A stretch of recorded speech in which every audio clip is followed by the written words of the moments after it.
Bueno, partido complicado, sabíamos que el Levante tiene muy buena plantilla, tiene muy buen equipo.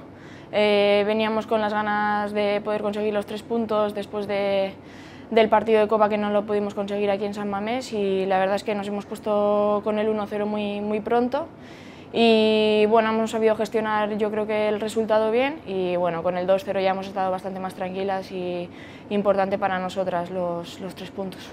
Creo que defensivamente hemos estado bien, hemos, como te he dicho, ¿no? sabido gestionar un poco los momentos del partido, y bueno, creo que ellas, la ocasión de Sony quizás ha sido la más clara al final del partido, y bueno, tampoco han tenido muchas ocasiones más claras. Sí que es verdad que Ainhoa ha parado algunos centros o algunos chutes, pero que no iban con demasiado peligro, y bueno, creo que el equipo ha trabajado bien en defensa y bien en ataque. Siempre jugar aquí es bonito, ¿no? Y además la gente siempre se vuelca con nosotras. Agradecer a las 25.000 personas que se han acercado hoy, y bueno, para nosotras es motivante, ¿no? Saber que al final podemos jugar en un estadio y con nuestra afición, y ojalá sean muchos partidos más aquí en San Mamés.